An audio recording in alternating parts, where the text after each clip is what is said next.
Kita telah bentuk dana Sovereign Wealth Fund. Saya telah menghimpun semua kekuatan milik negara dalam satu manajemen, satu pengelolaan yang nilainya adalah 1 triliun US dollar.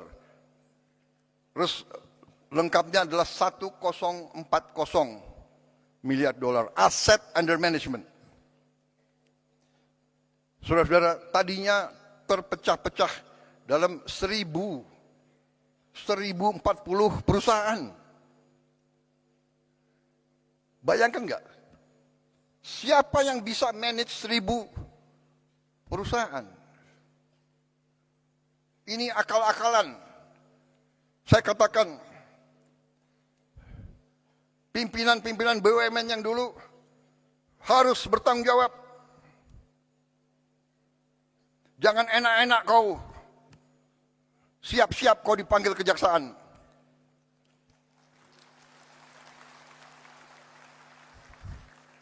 Kan mereka ngejek, Prabowo itu hanya bisa ngomong di podium aja. Oh ya?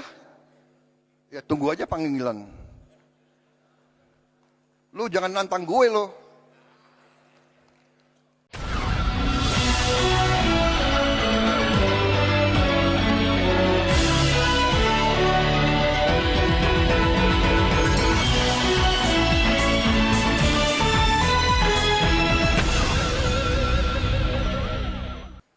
Shalom, salve, Om Swastiastu, Namo Buddhaya, salam kebajikan.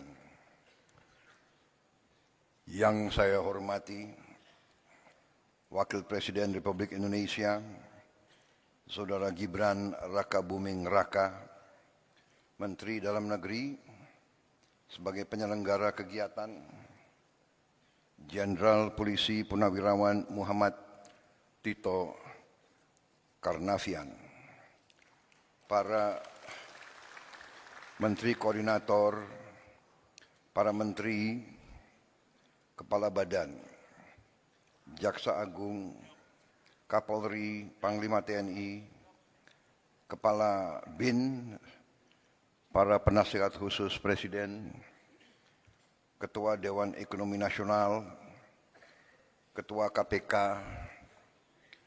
para Wakil Menteri, Wakil Kepala Badan, dan seluruh anggota Kabinet Merah Putih yang hadir. Yang saya hormati dan saya banggakan, seluruh kepala daerah setanah air yang hadir,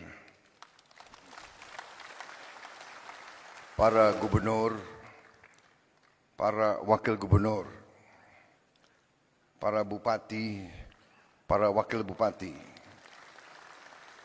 para wali kota, para wakil wali kota, dari seluruh penjuru tanah air yang hadir pada siang hari ini. Para pimpinan DPRD tingkat provinsi, pimpinan DPRD tingkat kabupaten dan kota, DPR Papua dan DPR Aceh yang saya hormati, para eselon 1, kementerian dan lembaga, para Panglima Kodam, Komandan Kodairal, Panglima Kodau, para Kapolda, Kajati dan Kabinda dari seluruh tanah air yang hadir, para Komandan Korem, Komandan Lanal, Pangkalan TNI AL, Komandan Lanut, Pangkalan TNI AU, Komandan Kodim, Kapolres dan Kajari dari seluruh Indonesia yang saya hormati dan saya banggakan. Para Kepala Badan Pusat Statistik tingkat provinsi dan kabupaten kota yang saya hormati dan saya banggakan. Yang saya hormati, seluruh pimpinan instansi tingkat provinsi dan kabupaten kota, para hadirin undangan, serta rekan-rekan pers dan media yang hadir.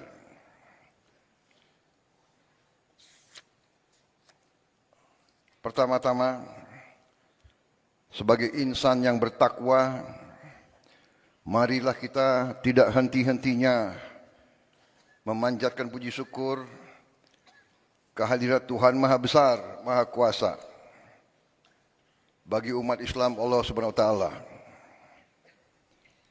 yang memiliki sekalian alam. Hanya kepadanya lah kita berdoa dan hanya kepadanya lah kita memohon pertolongan.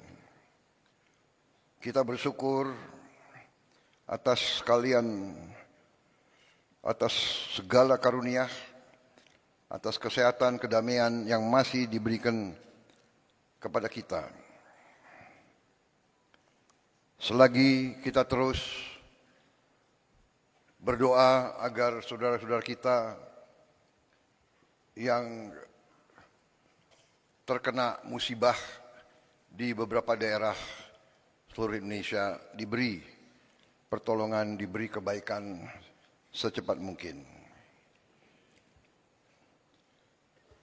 Adalah kehormatan dan kebanggaan bagi saya untuk bisa hadir dalam acara istimewa ini, bertemu dengan saudara-saudara semuanya dari seluruh penjuru tanah air.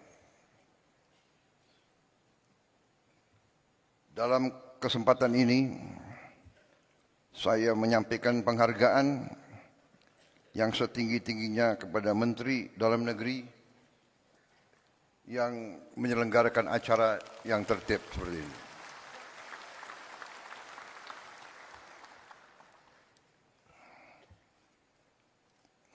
Hati saya bergetar melihat, mendengar dan merasakan semangat saudara-saudara sekalian.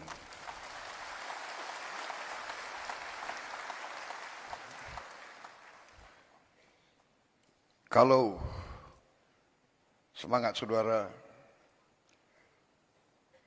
sungguh-sungguh berasal dari kalbu saudara-saudara sekalian yang paling dalam, masa depan bangsa kita, saya yakin aman dan saya yakin kita akan berhasil.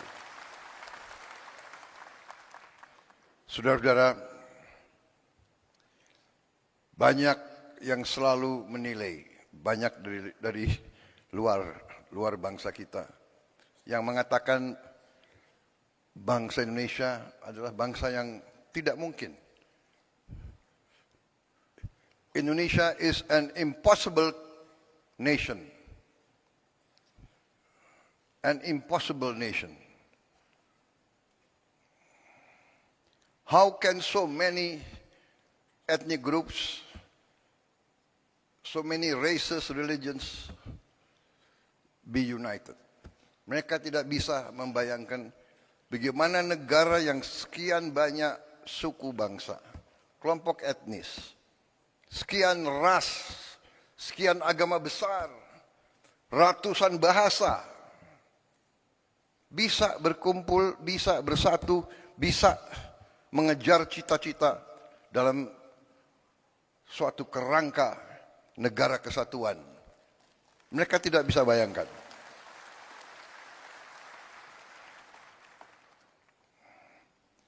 Dan terus terang aja,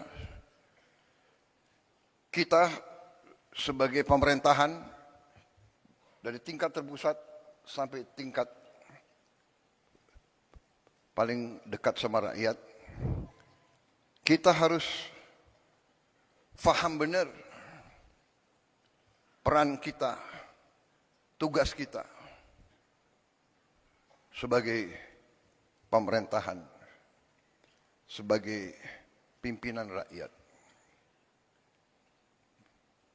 Bangsa kita, rakyat kita adalah rakyat yang baik, rakyat yang ingin hidup dalam ketenangan dan dalam keadaan harmonis.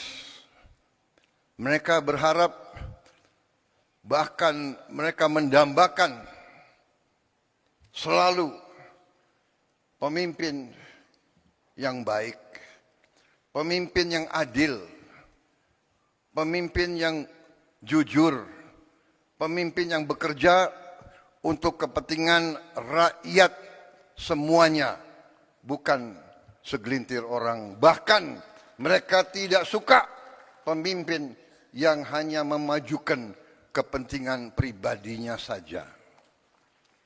Ini saudara-saudara adalah harapan semua rakyat kita. Dan hari ini bagi saya adalah suatu kesempatan yang baik bahwa saya bisa bertatap muka dengan hampir bisa dikatakan 99% pemerintah Republik Indonesia dari tingkat pusat sampai tingkat daerah. Saudara-saudara, saya katakan tadi kita dianggap negara yang tidak mungkin. The impossible country, the impossible nation. Tapi kita juga harus jadi pemimpin yang tidak lugu. Kita harus jadi pemimpin yang waspada. Kita harus jadi pemimpin yang mengerti, yang tahu situasi. Kita harus jadi pemimpin yang mengerti sejarah kita, yang mengerti latar belakang bangsa kita, yang mengerti sejarah Nusantara, yang mengerti sejarah daerah-daerah, yang mengerti sejarah Nusantara dari Sabang sampai Merauke. Kita harus paham bahwa ratusan tahun kita ini diintervensi, diganggu, bahkan dijajah. Ini harus kita ngerti, kita harus paham.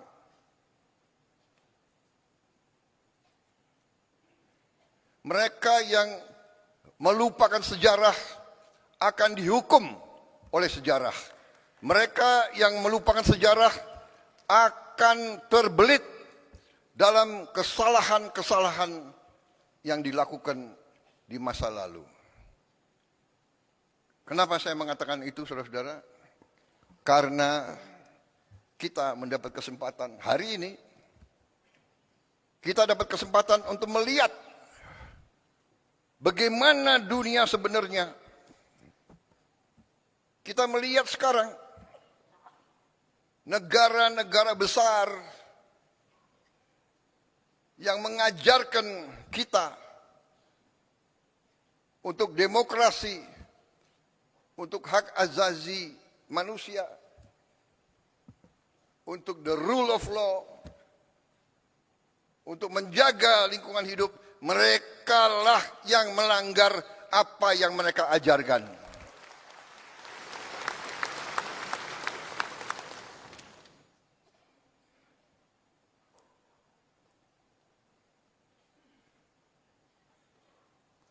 Puluhan ribu wanita, orang tua, anak-anak tidak berdosa dibantai, dan banyak negara yang diam. Di mana hak asasi manusia? Di mana demokrasi yang mereka ajarkan? Karena itu, saudara-saudara, kita sebagai pemimpin, kita harus waspada, kita harus mengerti. Saudara-saudara sekalian, perjuangan bangsa yang puncaknya ada dalam proklamasi 17 Agustus 1945 dan dalam penyerahan kedaulatan kepada kita yang kita rebut dengan darah, dengan keringat, dan dengan air mata. Kita rebut melalui perjuangan ratusan tahun di semua daerah. Negara ini yang sekarang, saudara-saudara, yang sekarang ada dalam kendali kita, dibangun atas pengorbanan rakyat yang sangat besar. Karena itulah kita tidak boleh lupa bahwa adanya kita adalah untuk berbakti mengabdi kepada rakyat kita. Ini hal yang selalu mudah kita ucapkan, tapi harus kita buktikan. Saudara-saudara, karena itu saya ingin dalam taklimat saya menyampaikan beberapa hal. Yang pertama, saudara-saudara, bahwa karena sejarah kita, ya, karena kita pernah dijajah, karena kita pernah mengalami pemerintahan penjajah yang imperialis dan rasialis, bahwa kita, rakyat kita, pribumi kita pernah dianggap lebih rendah dari anjing. Anak-anak muda sekarang tidak merasakan. Saya masih melihat prasasti. Yang saya lihat satu prasasti tahun 76. Saya ulangi, tahun 78. Tahun 78, 28 tahun setelah kedaulatan kemerdekaan masih ada prasasti di kolam renang Manggarai waktu itu. Sayang mungkin dibongkar. Kadang-kadang kita tidak menghormati sejarah kita. Situs-situs bersejarah dibongkar. Ini para kepala daerah harus memikirkan. Saya mau tanya, di mana stasiun RRI yang digunakan oleh Bung Tomo waktu pertempuran 10 November? Apakah masih ada? Di mana situs-situs Majapahit? Saya dengar ada beberapa yang sudah jadi pabrik. Saudara-saudara. Jadi saudara-saudara, dengan masalah itu, saya ingin juga mengatakan bahwa kita sampai di sini hari ini melalui perjuangan yang lama dan melalui kepemimpinan presiden-presiden dan pemerintahan-pemerintahan yang terlebih dahulu. Presiden dengan pemerintahan, dengan para gubernur, para bupati, yang terdahulu, semuanya telah menyumbang, semuanya telah berkontribusi terhadap kehadiran kita hari ini. Ini saya tidak mengatakan ini sebagai suatu kata-kata indah, ini saya yakini. Karena itu saya selalu mengajak, apapun perbedaan kita, karena kita berbeda, pasti. Kita berbeda suku, kita berbeda ras, mungkin kita berbeda agama, kita berbeda aliran pemikiran politik. Tapi kita adalah satu bagian, satu keluarga besar Indonesia.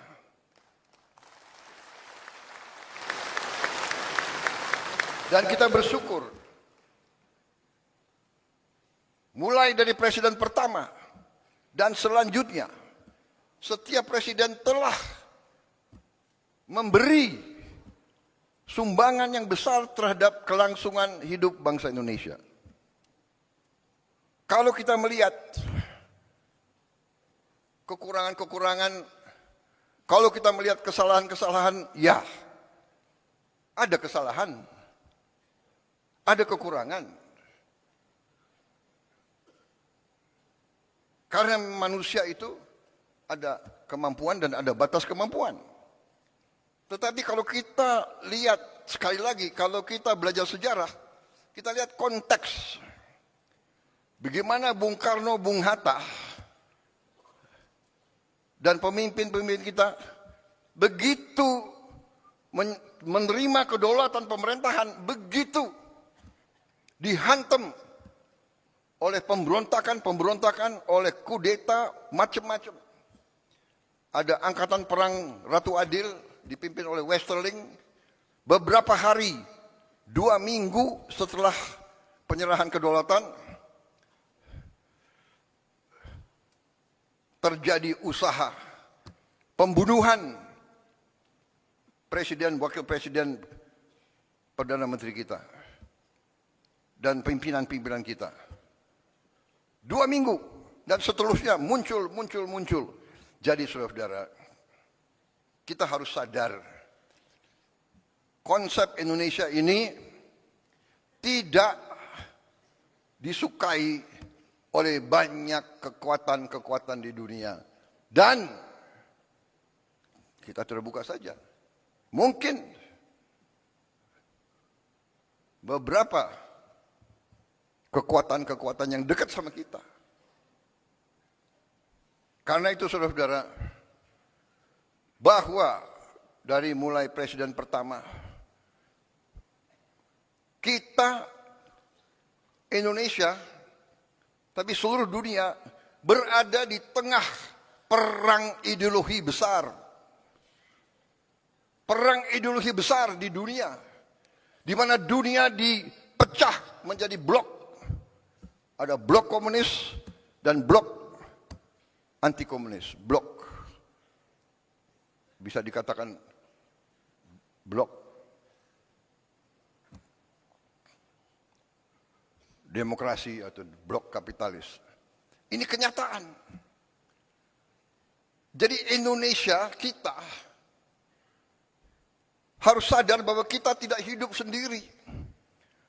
Perang Ukraina akan berpengaruh kepada kita.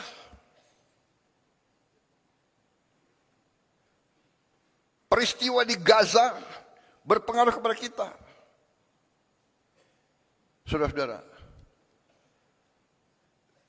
Jadi saudara-saudara, ini yang saya ingin sampaikan ke seluruh barisan pemerintahan. Marilah kita waspada. Marilah kita mengerti tantangan-tantangan yang ada di dunia ini. Saudara-saudara, saya baru pulang dari Eropa. Saya ketemu tokoh-tokoh dunia. Saya hadir di Davos. Puluhan kepala negara hadir. Hampir semua merisaukan pecahnya perang dunia ketiga. Kita di sini menghadapi tantangan, ya, perubahan iklim mengakibatkan kita menerima banyak bencana dan sebagainya. Tapi sekarang di tingkat dunia mengkhawatirkan akan terjadi perang dunia ketiga. Saudara-saudara, ada simulasi. Kalau terjadi perang dunia ketiga, nuklir, kita yang tidak terlibat saja pasti kena. Kita akan kena partikel-partikel radioaktif. Mungkin ikan-ikan kita nanti akan terkontaminasi semua. Akan terjadi nuclear winter. Karena debunya akan menutup matahari. Dan menutup mataharinya tidak 1 tahun, tidak 2 tahun, tidak 3 tahun. Para ahli mengatakan bisa winternya itu puluhan tahun. Ini yang dibicarakan di dunia. Karena itu saya jalankan sebagai mandataris meneruskan warisan pendiri-pendiri bangsa kita. Saya menjalankan politik luar negeri yang menganut tetap garis kita bebas aktif tapi non-aligned, non-block. Kita tidak akan ikut fakta militer manapun.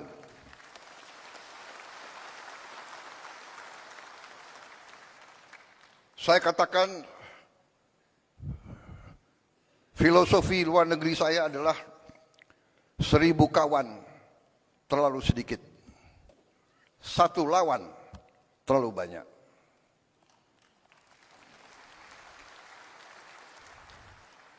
Satu lawan, apalagi 1 musuh. Itu garis kita. Tapi kita mengerti semua. Ya, kita mengerti semua. Kalau kita sungguh-sungguh mau non-blok, kalau kita sungguh-sungguh mau tidak terlibat dalam fakta, kalau kita sungguh-sungguh mau bersahabat sama semua, berarti kita sendiri. Kalau kita diancam, kalau kita diserang, tidak akan ada yang bantu kita, saudara-saudara. Percaya sama saya, nobody is going to help us. Karena itu dari awal Bung Karno mengatakan kita harus berdiri di atas kaki kita sendiri. Dan Panglima Besar kita yang pertama, Panglima Besar Sudirman mengajarkan kepada kita harus percaya kepada kekuatan kita sendiri. Saudara-saudara, dengan segala hormat kepada para pakar yang pandai dan pintar, yang punya banyak gelar, saya hormati mereka. Tapi dunia ini adalah keadaan nyata, bukan keadaan ideal. Saya selalu mengingatkan, mengajarkan yang berlaku di dunia ini sekarang adalah yang kuat akan berbuat apa yang mereka kehendaki. Yang lemah akan menderita. Itu yang kita lihat hari ini. Kita lihat di mana-mana. Jadi saudara-saudara, tugas saya sebagai presiden, sebagai pemegang kepercayaan rakyat yang disumpah, saya harus menjaga bangsa ini. Saya harus menjaga rakyat ini.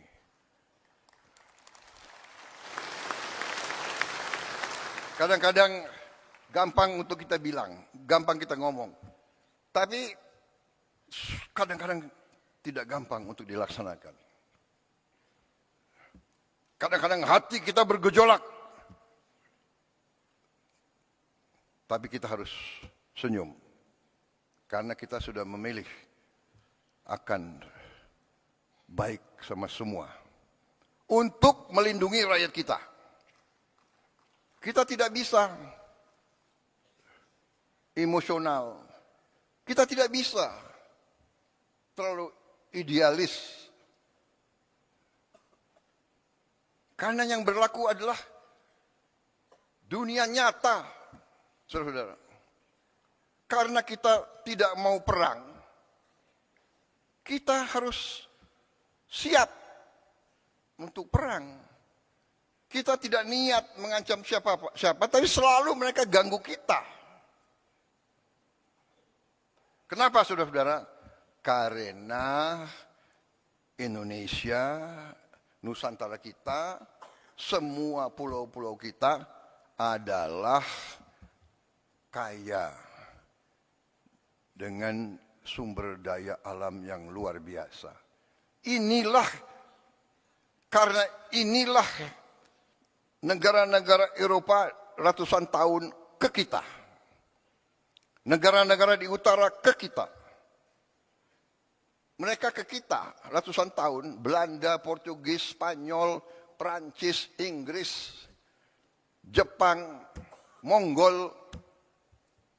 Mereka ke sini bukan untuk wisata.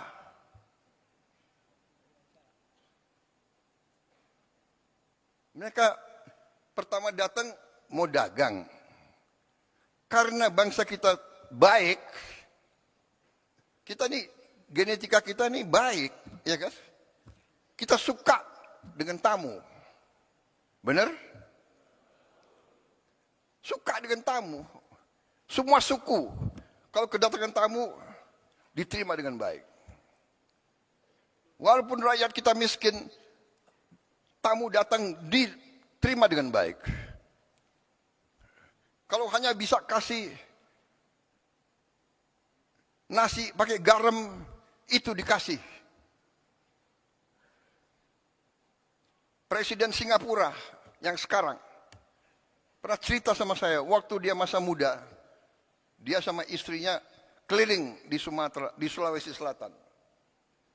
Karena waktu masih muda, mereka apa itu? Backpacker ya. Backpacking.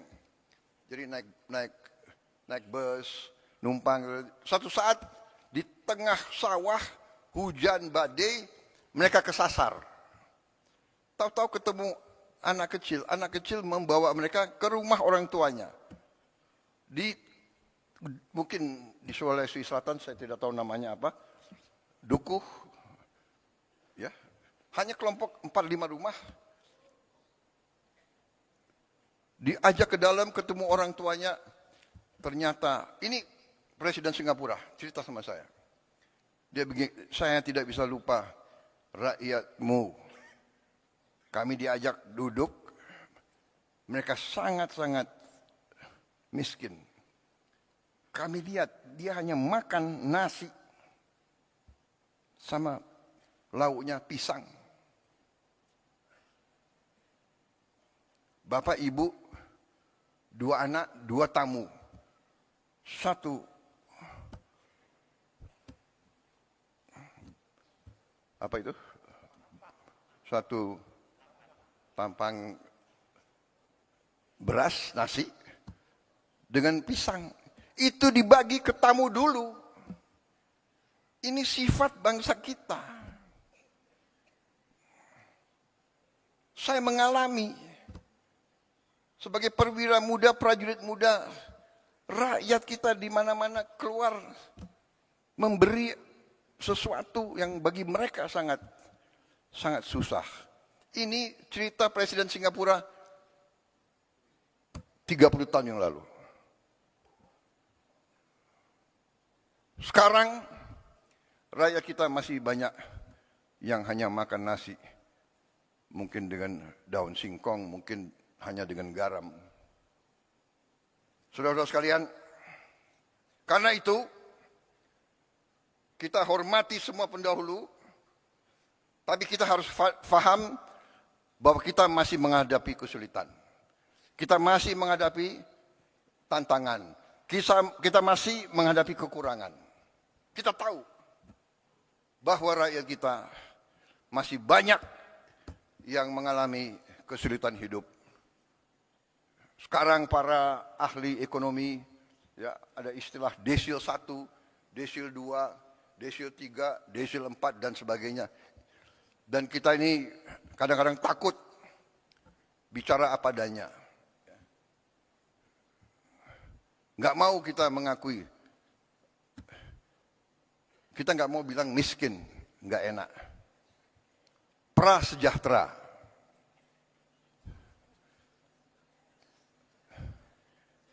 Miskin kasihan kita, tapi nggak enak kita, ya kan? Prasejahtera. Habis itu ada istilah lagi, apa itu?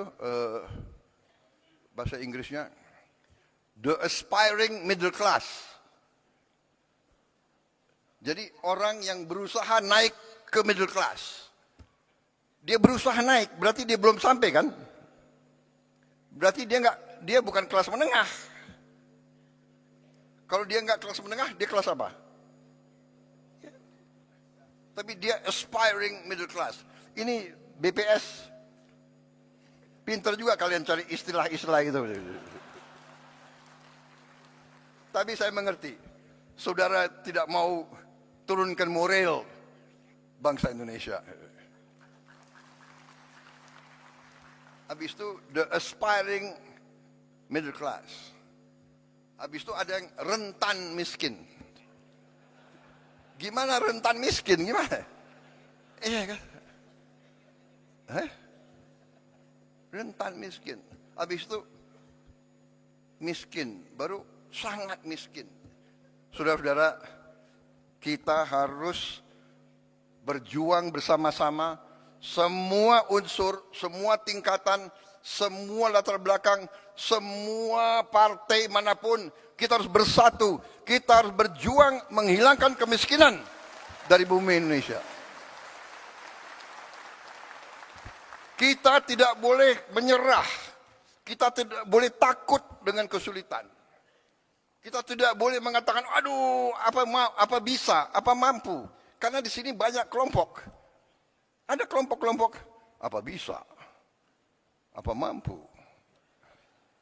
Selalu menimbulkan keraguan-raguan. Ini orang Indonesia atau orang apa ini? Saya bingung. Ini wartawan masih ada ya?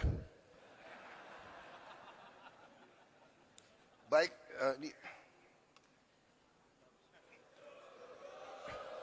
enggak, ini baru pembukaan.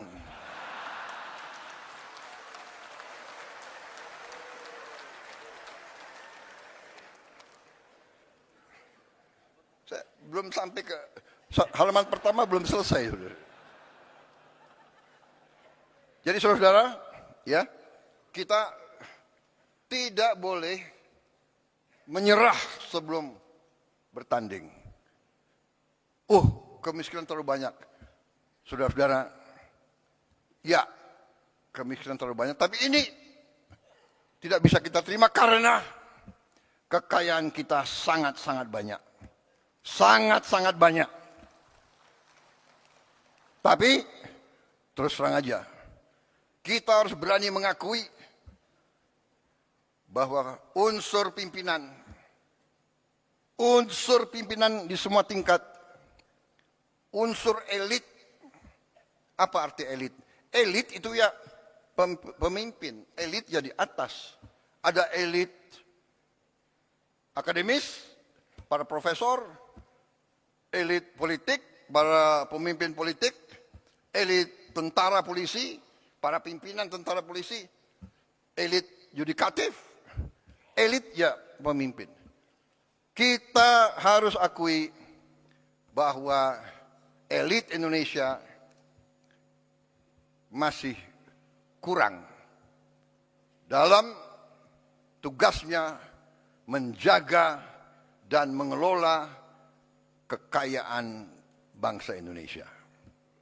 Dan ini sekarang saya gugah kita semua.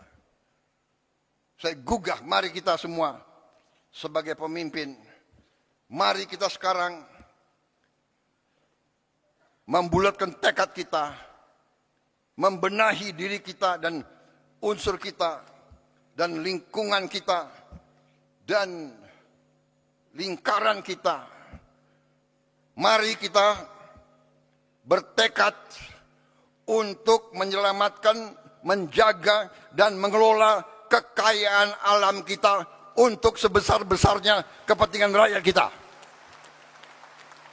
Saya menggugah, saya mengajak,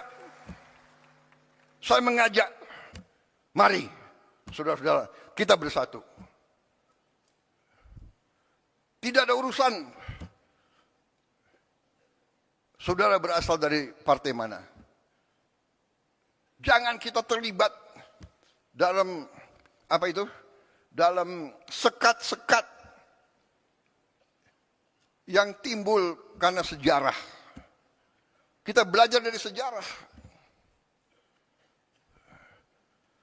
Segala pertikaian, segala permusuhan, segala kesalahan, mari kita tanam dalam-dalam. Kita bisa bicara, kita bisa ribut terus. Kita bisa ribut terus. 200 tahun yang lalu, kakek dari kakekmu, atau apa itu, buyut dari buyutmu, waktu itu mencuri sapi saya, sapi buyut saya. Mau diteruskan permusuhan itu. Perang 200-300 tahun mau kita teruskan. Saudara-saudara, tidak ada gunanya. Tidak ada gunanya karena dunia ini berkembang sangat cepat. Dunia ini berkembang sangat-sangat cepat. Saudara-saudara, nanti tahap kedua dari taklimat saya yang khusus intern, teman-teman wartawan kita persilakan makan siang di luar. Saya akan jelaskan cerita-cerita menarik. Intinya saudara-saudara sekarang, intinya saya dipilih, sekarang saya akan bekerja untuk seluruh rakyat Indonesia. Saya tidak akan tanya, ini gubernurnya partai mana ya? Dulu milih calon nomor 1, nomor 2, atau nomor 3. Saya nggak akan tanya. Buktinya, saya kalah di Sumatera Barat, benar? Tapi tetap MBG sampai ke Sumatera Barat.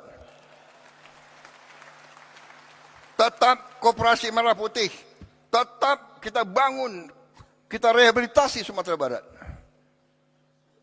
Saya juga kalah di Aceh kan?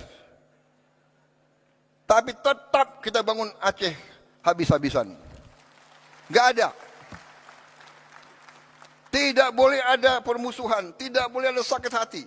Kalah menang biasa, karena kita mengabdi untuk bangsa dan rakyat Indonesia.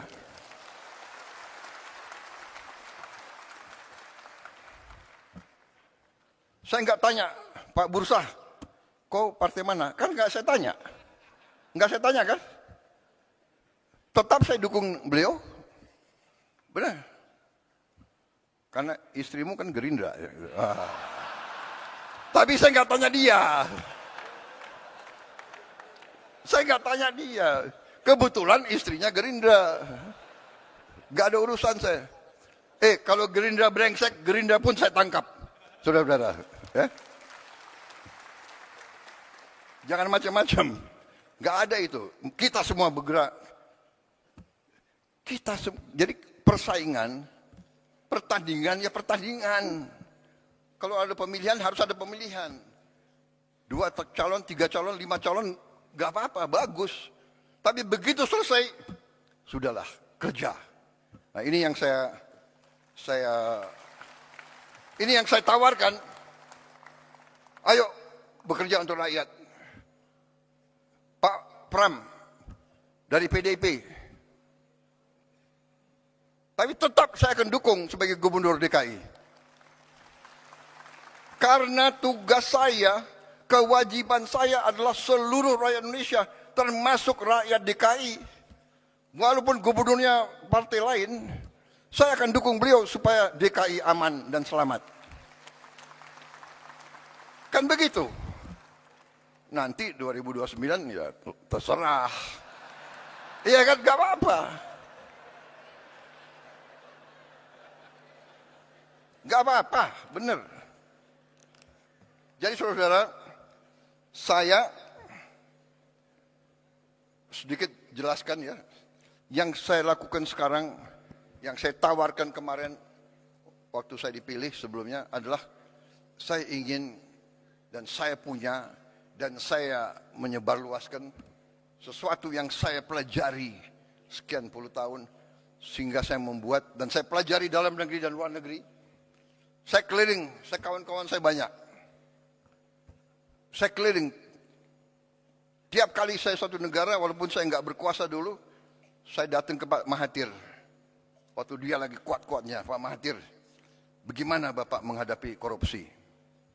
Saya tanya, Pak, yang mengganjel saya sebagai patriot Indonesia adalah korupsi yang terlalu banyak di Indonesia. Bagaimana Bapak menghandle? Dia kasih pelajaran, dia kasih tips-tipsnya.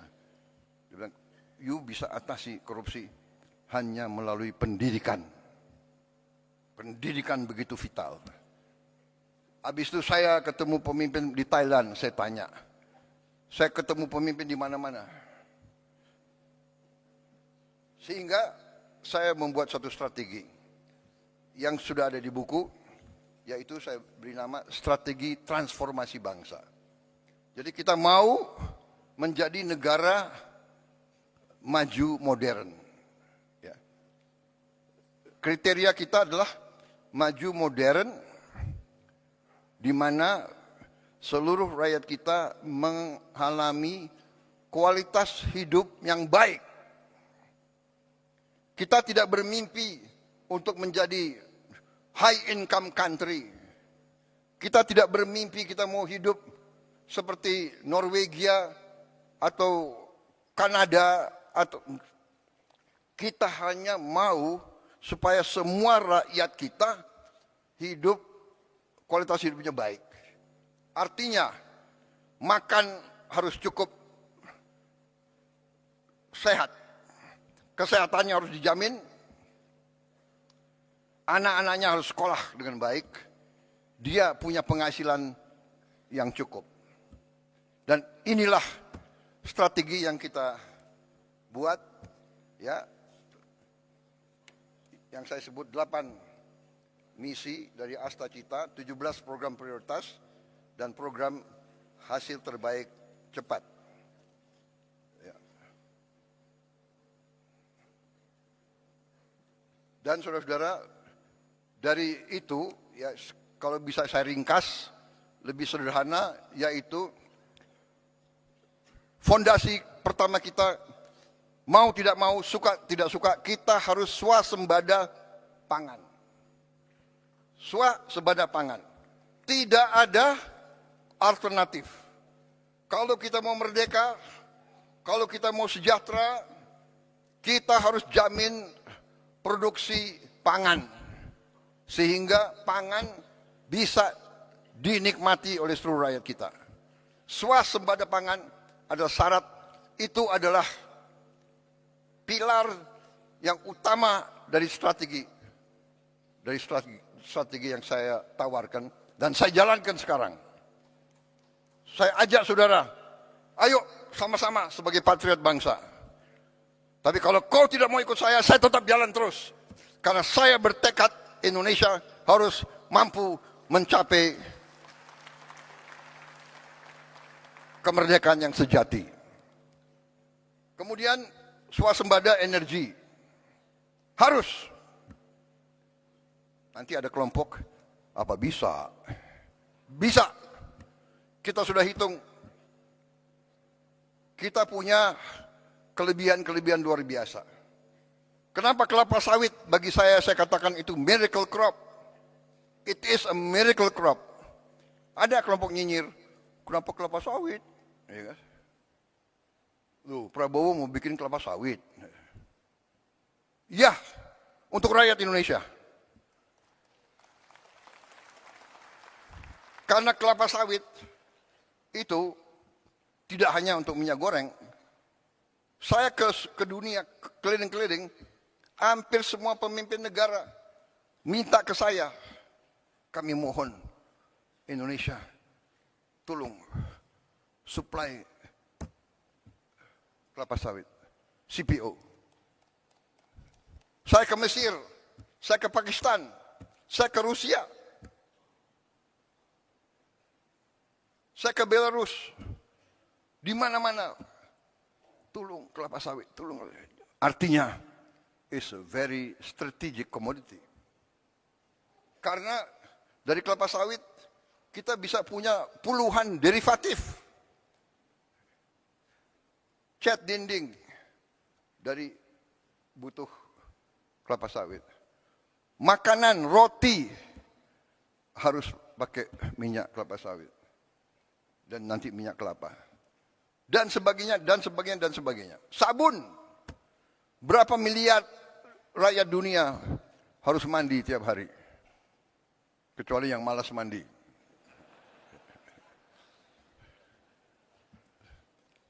Kadang-kadang pasukan komando mandinya sekali 2 minggu gitu. Kalau di hutan nggak boleh mandi. Saudara-saudara, tapi yang lebih utama kelapa sawit, dari kelapa sawit, kita bisa bikin solar. Jadi, kita nanti biodiesel, biosolar itu akan membuat kita bebas dari ketergantungan luar. Ya, yang mau pakai bensin terus silakan. Ya orang kaya bayar aja, nggak apa-apa, harga dunia. Tapi rakyat kita bisa hidup dengan solar. Pesawat terbang, Aftur. Kita nanti produsen Aftur. Bisa yang terbesar di dunia. Aftur. Bahkan saudara-saudara, limbahnya kelapa sawit, jelantah itu bahan untuk Aftur. Sehingga, maaf, bangsa-bangsa lain, saya tutup, saya larang ekspor limbah kelapa sawit. Ekspor jelantah. Harus untuk kepentingan rakyat Indonesia dulu. Baru. Saudara-saudara, swasembada energi, swasembada pangan, baru kita harus merubah aliran uang yang dari desa ke kota, ke ibu kota dan ke luar negeri, kita harus hentikan, membalikan. Antara lain dengan makan bergizi gratis. Anak-anak kita harus makan cukup. Dan alhamdulillah hari ini, tadi malam saya cek Kepala BGN, kita sudah mencapai 60 juta penerima manfaat. 60 juta dalam 1 tahun. 1 tahun 4 bulan, 5 bulan. 60 juta. Tidak ada yang menduga kita mampu. Tidak ada yang menduga. Banyak bahkan orang-orang hebat meramalkan pasti gagal. Ya. Sekian ribu keracunan. Kita makan di restoran paling mahal aja di Jakarta ada yang keracunan. Kalau kita jumlahkan berapa ribu yang keracunan dibandingkan berapa miliar makanan yang sudah kita bagi, statistiknya adalah 0,008 atau 7. Artinya apa? Artinya 99,99 usaha MBG harus dinyatakan berhasil.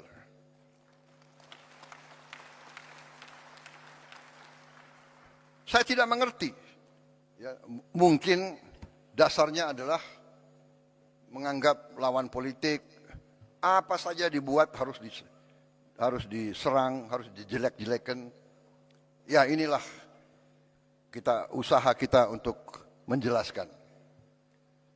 Tetapi saya hanya ingin beritahu saudara-saudara, saya baru 1 hari yang lalu,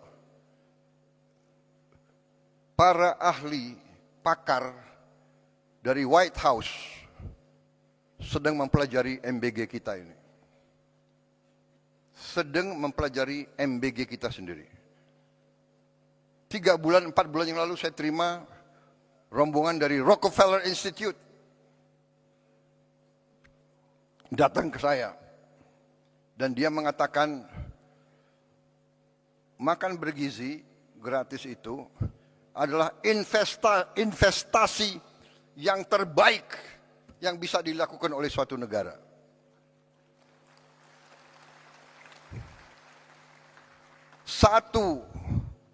Satu dolar atau $1 yang kita keluarkan untuk makan bergizi akan menimbulkan lipat ganda minimal 5 kali. Dan dalam jangka panjang akan menjadi 35 kali investasinya itu. Saudara-saudara, ada kecenderungan para orang pintar kita lebih percaya orang asing daripada bangsanya sendiri. Jadi, ya, cek aja ke Rockefeller Institute. Karena mereka nggak akan percaya dengan orang-orang ini, saya nggak ngerti. Saya nggak ngerti mereka itu pemikirannya kayak apa. Tapi tetap harus kita ajak bicara. Saudara-saudara, saya nanti, saudara mungkin 2-3 minggu lagi, ya kalau saya bicara di sini saya harus bertanggung jawab. Ini media, ini cover saya. Banyak lagi nunggu. Kalau bisa, wah ini blunder apa lagi Prabowo akan bicara gitu. Iya kan? Sorry ya.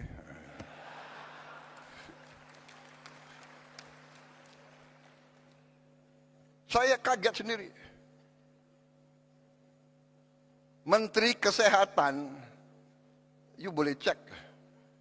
Kan ini direkam. Secretary of Health dari Amerika Serikat, saya dapat berita, ingin jumpa dengan saya, ingin bertanya tentang MBG. Saudara-saudara. Dan MBG kita ini sudah sampai 60 juta hari ini. Kita akan mencapai 82 juta paling lambat Desember 2026. Paling lambat. Dengan kondisi sekarang saja, hari ini MBG telah ada dapur ya SPPG yang sudah operasional 22.275 dapur operasional. Dalam proses penilaian dan pengajuan 13.829. Dengan 22.000 saja, sekarang kita sudah menciptakan lapangan kerja 1 juta. 22.000 kali 50 orang. Yang digaji tiap hari. Sudah kita ciptakan lapangan kerja 1 juta. Dan 22.000 dapur itu membutuhkan pemasok. Pemasok tomat, wortel, sayur, telur, ikan, ayam, daging, dan sebagainya. Di tiap desa, tiap dapur menimbulkan pemasok bisa sampai 10, bisa sampai 20 orang. Itu nanti di ujungnya kalau kita sampai 82 juta, kita akan menciptakan 3 sampai 5 juta lapangan kerja. Saudara-saudara. Kita semua faham rakyat kita butuh pekerjaan. Tapi kalau kita teriak, kita mencela, menghardik, ya, nggak akan tercipta. Saya buktikan kepada saudara-saudara, Prabowo Subianto sebagai Presiden Republik Indonesia, saya telah menghasilkan sekarang 1 juta lapangan kerja. Hanya dari MBG. Dan ada tuduhan untuk menjelekkan kita sebagai bangsa. Jadi begini ya, kalau saudara tidak suka dengan 2-3 orang, jangan merusak seluruh bangsa. Kalau tidak suka sama Prabowo, silahkan. 2029 bertarung. Iya kan?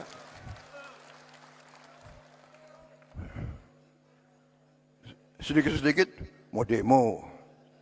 Demo boleh. Tapi dia tidak berharap demo, dia berharap kerusuhan. Dan kerusuhan itu mencelakakan bangsa dan negara. Saudara-saudara, kerusuhan mencelakakan bangsa dan negara. Bakar-bakar, bom molotov, saya katakan itu membahayakan. Itu pidana.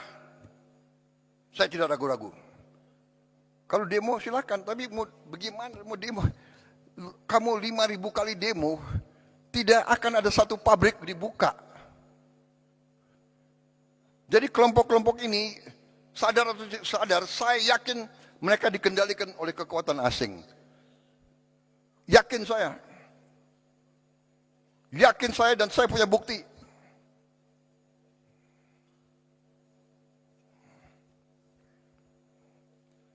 Dan saya menghimbau mereka, hai warga negara Indonesia, apakah kau tidak kasihan sama rakyatmu?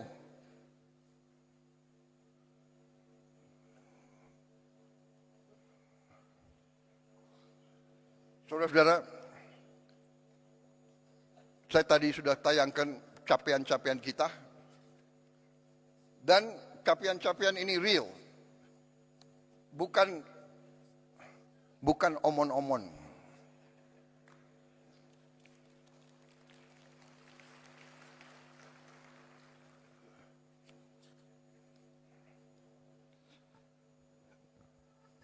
Kita telah bentuk dana Sovereign Wealth Fund. Saya telah menghimpun semua kekuatan milik negara dalam satu manajemen, satu pengelolaan yang nilainya adalah 1 triliun US dollar. Terus lengkapnya adalah 1040 miliar dolar aset under management. Saudara-saudara, tadinya terpecah-pecah dalam 1040 perusahaan. Bayangkan nggak?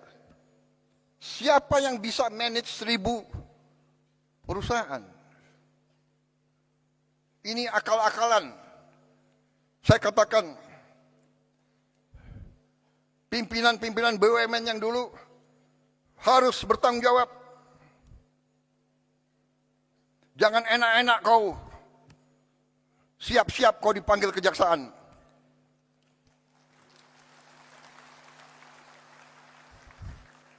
Kan mereka ngejek, Prabowo itu hanya bisa ngomong di podium aja. Oh ya? Ya tunggu aja panggilan. Lu jangan nantang gue lo.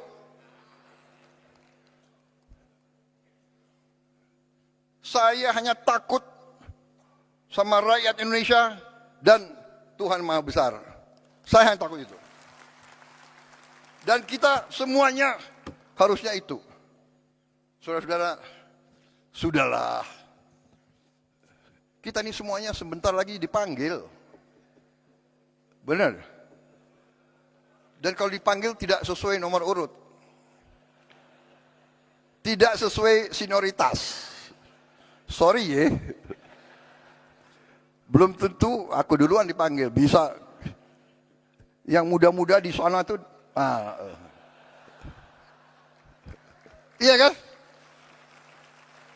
Jadi lebih baik berbuat kebaikan. Lebih baik membela rakyat. Lebih mulia, saudara-saudara. Pasti nggak benar. Saudara-saudara, saya paling kasihan. Kalau saya lihat ada tokoh atau kawan atau siapa yang diborgel, ya kan? Pakai baju apa itu? Baju oranye ya? Oranye kan?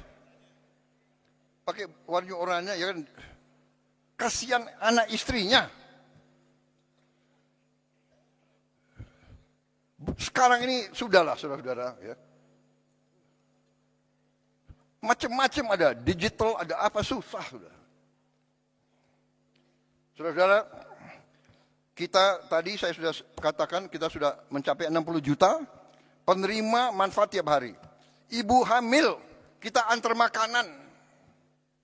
Coba tanya di dunia ini. Saudara-saudara kita nih sekarang jadi role model, kita mau dipelajari. Ibu hamil diantar makanan. Orang lansia, orang tua yang hidup sendiri diantar makanan. Kasih lihat, kasih tahu saya negara mana. Dan saudara mungkin ada yang percaya nggak?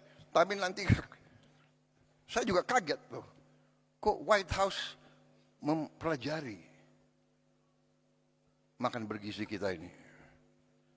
Saudara-saudara, kita sudah mencapai total makan yang kita produksi 3 miliar ya. 3,7 miliar. Kalau nanti 82 juta penerima manfaat, kita akan mencapai secara matematik minimal 17 miliar makan yang kita produksi. Saudara-saudara, 70 juta rakyat kita sudah dicek kesehatan gratis. Pertama kali dalam sejarah. Dan yang kita ketemukan hasilnya ya lumayan menantang. Nanti beberapa bulan lagi akan kita wujudkan minimal 28.000 koperasi di tiap desa. Dan koperasi itu koperasi yang operasional, punya gudang, punya cold storage, dan akan punya 2 truk masing-masing koperasi. Tidak akan ada panen yang tidak terjual. Dulu menunggu siapa yang mau ambil. Tengkulaklah, perantaralah, sekarang tidak. Koperasi bisa ngirim sendiri hasil panennya. Kalau belum bisa dijual, dia simpan dalam gudang. Dia punya gudang sendiri. Dan kita akan bikin desa-desa nelayan dan proyek-proyek perikanan sehingga rakyat kita akan dapat ikan seger, protein yang harganya mungkin setengah dari daging. Tiap keluarga Indonesia harus makan lauk protein tiap hari. Itu cita-cita pemerintah Republik Indonesia. Itu cita-cita saya. Dan saudara bisa lihat hasil-hasil kita yang lain. 282.180 sekolah telah menerima interactive flat panel. Tahun ini sudah selesai. Hampir semua sekolah, termasuk yang terluar dan yang terpencil, yang tertinggal, sudah menerima. Di pulau-pulau terpencil, di gunung-gunung tertinggi, mereka sudah punya panel interaktif. Kemarin di Aceh dan di beberapa bagian ada yang rusak karena banjir, kita akan ganti segera. Tahun ini kita akan lengkapi, kita harap ini cukup untuk 1 kelas tiap sekolah. Tahun ini saya tujuannya adalah tiap sekolah minimal dapat 2 lagi, minimal. Sehingga nanti dapat 3 kelas. 3 ruang kelas. Mudah-mudahan 4 ruang kelas. Akhir 2008-2009, setiap ruang kelas di seluruh Indonesia akan punya interaktif digital panel. Artinya apa? Kita bisa mengajar dari Jakarta. Sekolah-sekolah yang gurunya kurang, yang guru matematiknya kurang, guru bahasa Inggris kurang, guru fisika, guru biologi, kita bisa menerima pengajaran dari pusat interaktif.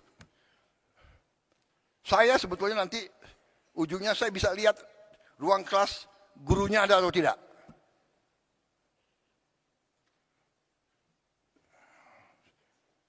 Saudara-saudara, kita tadi hasil produksi kita tertinggi dalam sejarah, cadangan beras kita di Bulog tertinggi dalam sejarah. hasil investasi kita, lapangan kerja baru sudah terbentuk 2,7 juta. Kita juga sekarang buat inovasi yang jarang dilakukan di dunia. Anak-anak dari kelompok yang paling tidak mampu, kita sekolahkan dalam sekolah berasrama. Kita keluarkan dari lingkaran kemiskinan, kita beri pendidikan yang terbaik. Anak-anak yang tidak mungkin sekolah, kita sekolah, dan kita akan terus. Tidak boleh ada anak di jalanan yang tidak sekolah. Kita akan ambil semua. Saudara-saudara sekalian,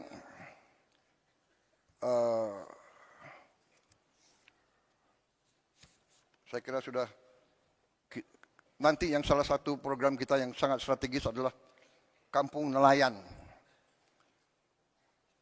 Ada 12 juta kampung nelayan, kita akan modernisasi. Setiap kampung nelayan akan kita bikin jetty, dermaga kecil. Kita juga beri pabrik es, kita juga beri cold storage, dan kita bantu kapal-kapal ikannya. Kapal ikan yang 5 GT, beberapa, nanti kapal ikan yang lebih besar, 30 GT, kita harap tiap desa akan dapat satu. Artinya apa? Nelayan-nelayan kita bisa melaut lebih lama, penghasilan mereka naik, dan kita sudah punya pilot project di Biak yang telah terbukti meningkatkan hasil petani hampir 60% peningkatannya. Saudara-saudara, demikian adalah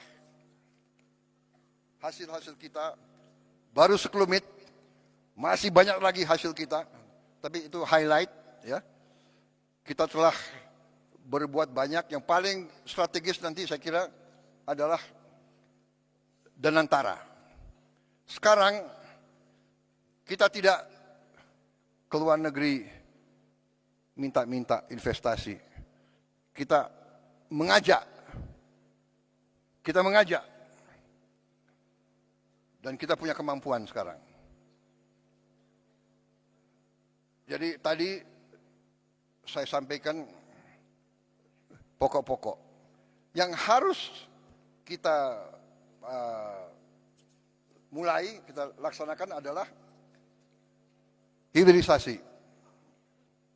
Hilirisasi tahun ini ada 18 proyek hilirisasi prioritas 2026. Industri smelter aluminium, industri stainless steel slab, industri oleoresin, industri ikan filet tilapia, modul surya terintegrasi, industri gasifikasi batubara, industri copper rod, wire and tube, industri oleo food, kelapa sawit, industri karaginan, rumput laut, industri bioaftur dari jelantah, industri aspal, industri besi baja, industri nata de coco, MCT, dan tepung kelapa. Dari kelapa kita akan bangun kilang minyak. Masa minyak kita kirim keluar ke kilang minyak, habis itu kita import lagi, ya kan? Industri mangan sulfat, industri chemical grade alumina, industri klor alkali plant, oil storage tanks. 18 proyek ini akan ciptakan 276.000 lapangan kerja berkualitas dengan investasi rupiah 618 triliun. Ini tahun ini akan kita mulai. Tapi sebelum itu saya ingin sampaikan kepada para kepala daerah bahwa masalah bangsa ini sekarang adalah juga yang sangat krusial adalah masalah sampah.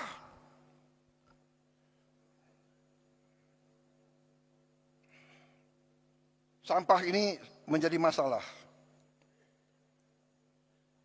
Diproyeksi hampir semua TPA sampah akan mengalami over capacity pada tahun 2028, bahkan lebih cepat.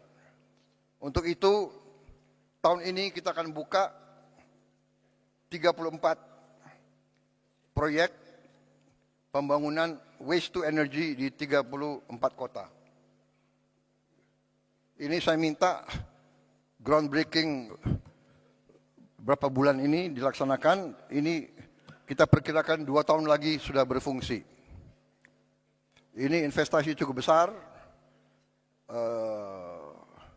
Totalnya itu hampir $3,5 miliar untuk 34 titik itu. Tetapi setelah saya lihat di beberapa kabupaten, saya yakin bahwa kota-kota kabupaten sudah juga mulai harus ada. Dan ini sudah ada inisiatif beberapa bupati, improvisasi, ini sedang kita pelajari, mungkin bisa saling menukar pengalaman.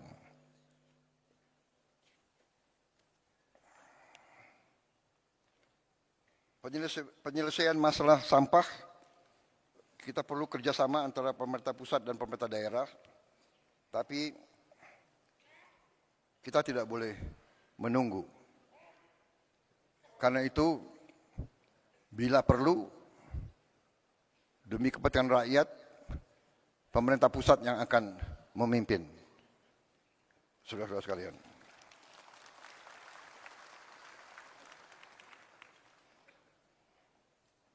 Saudara-saudara sekalian, saya ingin sekarang membahas masalah juga yang penting.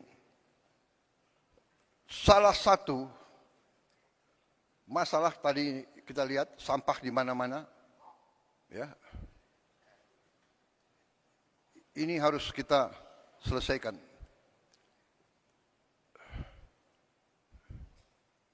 Ini tidak bisa dengan caci maki, teriak-teriak, mengejek, ya kan?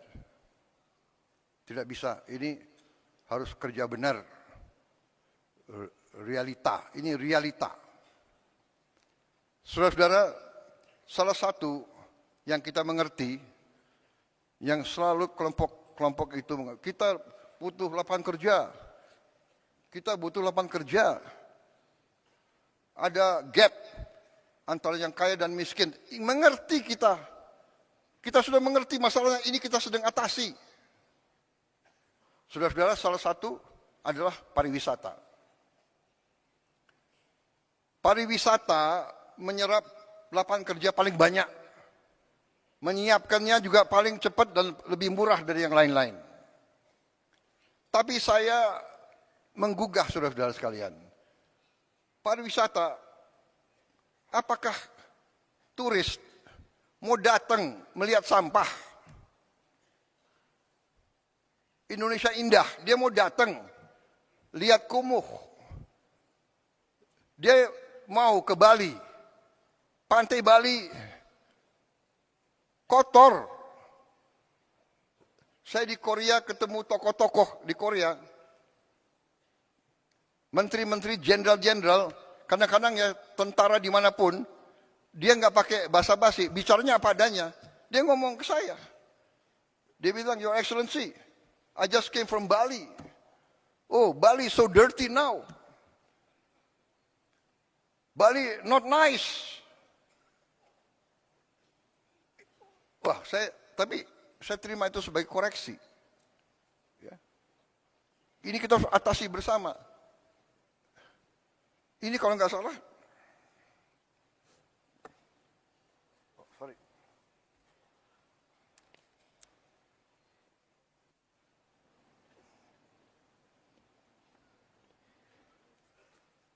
Sebetulnya saya sudah memenuhi syarat sebagai lansia. Jadi pakai kacamata nggak apa-apa ya.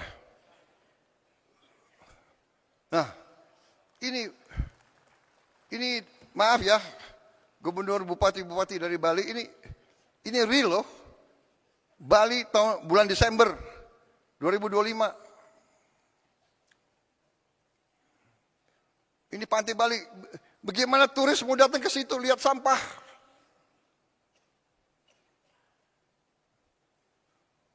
Gubernur, bupati, SMA, SMP, SD di bawah kendali saudara. Apa susahnya sih? Entah hari Sabtu, hari Jumat, semua anak sekolah kumpul di pantai ini. Ini pantai kita, ini halaman kita. Ayo kita bersihkan rame-rame, korve.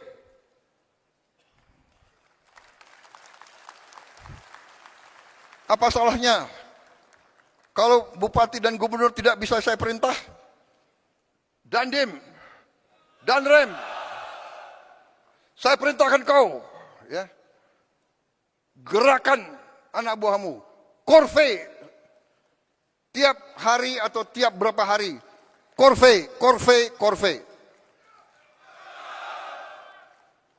Kepolisian, kerahkan korve, korve, korve.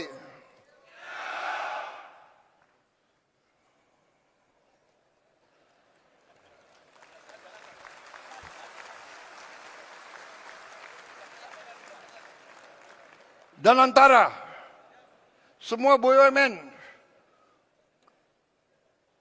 ribuan anak buahnya korve.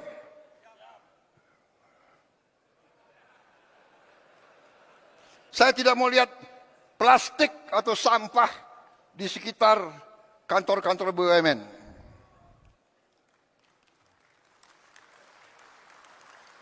Semua menteri KL sebelum masuk kantor minimal setengah jam bersihkan lingkunganmu. Benar ya? Jangan siap-siap.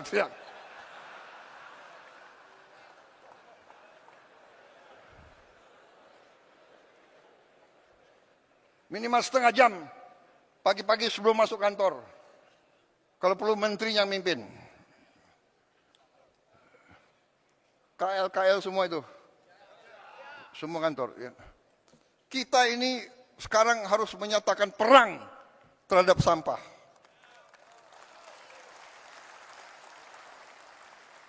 Bagaimana Bupati, Wali Kota? Ini untuk rakyat kita. Sampah itu bencana, sampah itu penyakit. Kita akan berbuat, kita akan dukung, saudara-saudara. Ya.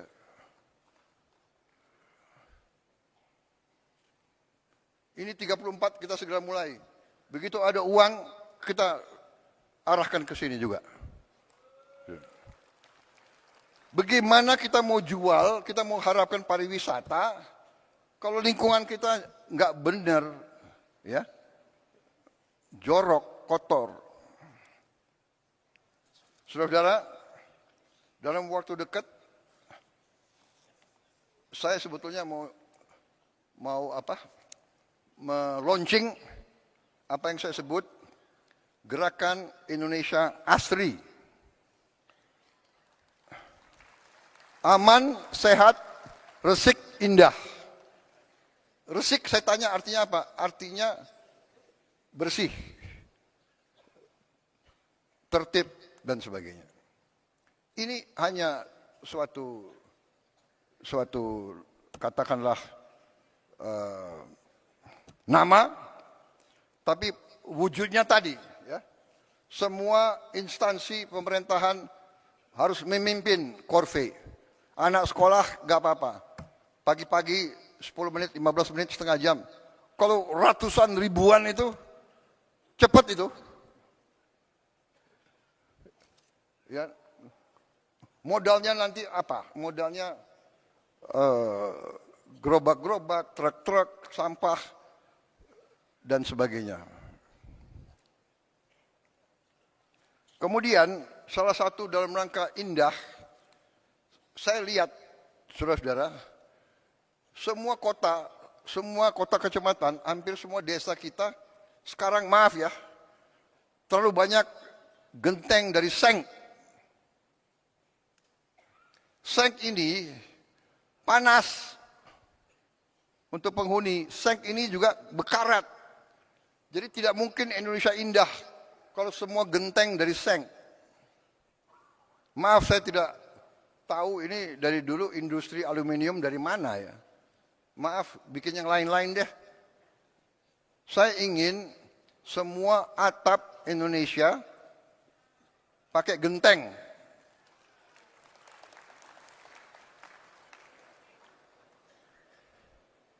Ya. Jadi nanti ini gerakannya adalah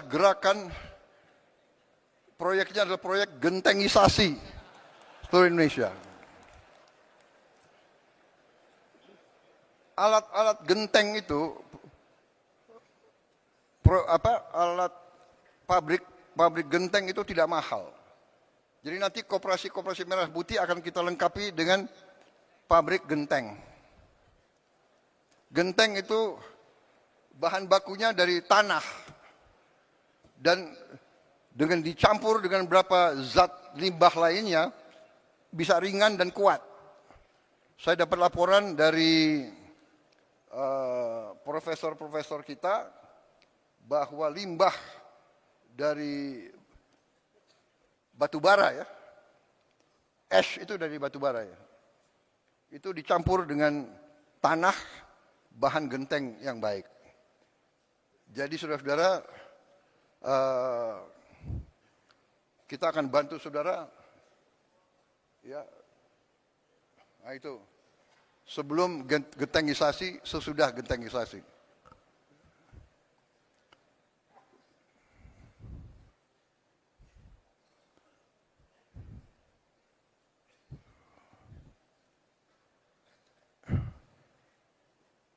Ini serius ya. Bupati wali kota yang tidak mau kotanya indah, terserah. Yang mau, ayo bersama kita bikin kotamu indah, bikin kecamatanmu indah, bikin desamu indah. Bagaimana? Saudara-saudara, mungkin hal ini nggak ada di buku. Tapi kalau kita ingat, nenek kita, kakek kita, atasnya itu dulu pakai rumbia, atau pakai ijuk, atau pakai sirap. Benar kan? Atau pakai bahan-bahan dari alam. Jadi sejuk.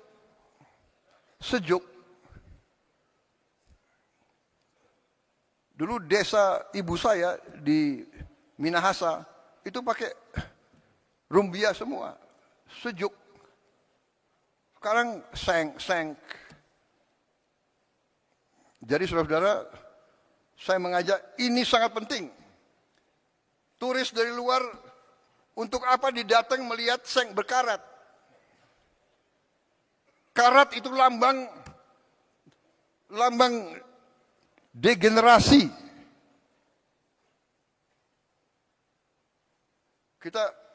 Saya berharap dalam 2-3 tahun Indonesia tidak akan kelihatan karat. Karat adalah lambang degenerasi. Bukan lambang kebangkitan. Indonesia bangkit, Indonesia harus kuat, Indonesia harus indah. Rakyat kita harus bahagia. Saudara, saya kira ini dulu untuk tahap pertama.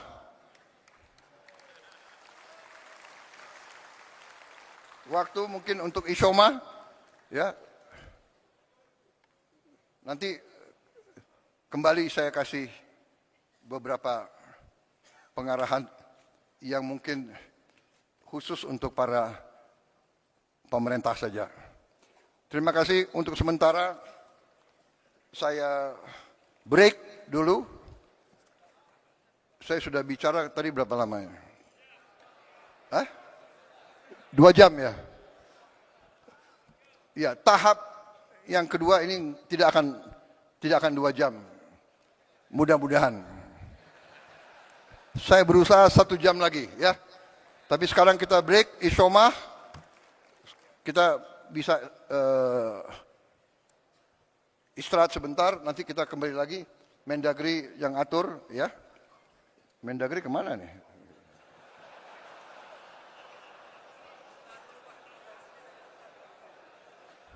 Oh, sekarang saya harus buka.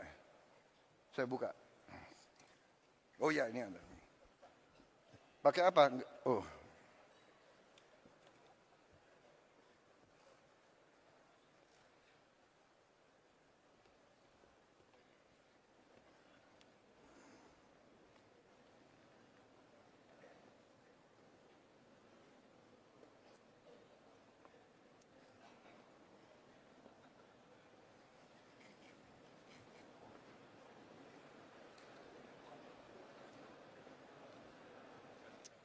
Ya, oke. Sebentar lagi saya akan resmi buka. Tapi, oh ya ini juga dalam rangka Indonesia Asri, ya terus terang aja saya minta kepada pemerintah, ya, tolong tertibkan iklan-iklan, spanduk-spanduk terlalu banyak. Kalau saya ke Balikpapan dan saya ke Banjarmasin, hampir nggak berbeda. Spanduk. Kalau saya naik ke Hambalang, spanduk. Ayam goreng, pesen 1, dapat 1 free. Kenapa harus besar-besar sih? Turis datang nggak mau lihat spanduk. Bogor itu dulu kota paling indah. Kota paling indah, Bung Karno lebih senang di Bogor daripada Jakarta. Dari dulu aku pingin tinggal di Bogor, akhirnya jadi presiden ya tinggal di Bogor. Saudara-saudara, terlalu banyak spanduk, baliho, iklan. Tolong ditertibkan. Ajak bicara pengusaha, Kadin, HIPMI, ya kan? Asosiasi pengusaha, bicara sama mereka. Yuk bikinlah iklan apa tuh, jangan terlalu, iya kan, orang ke Bali lihat, aduh, orang ke Bali ingin lihat Bali, dia tidak ingin lihat Kentucky Fried Chicken besar-besar, McDonald's, ya kan, jalan-jalan protokol ditertibkanlah, ya kan. Ajak bicara baik-baik. Kalau kamu buka bengkel apa, bukalah bengkel tapi depannya ya sopan gitu ya. Ini untuk kita semua. Kabel-kabel listrik seliwan. Ya.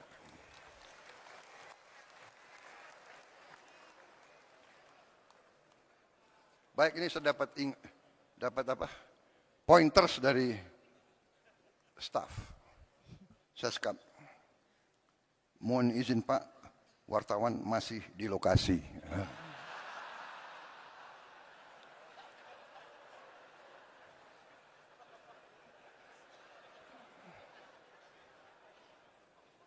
Supaya saya nggak bicara macam-macam lah gitu. Kalau bicara Indonesia harus asri, boleh kan?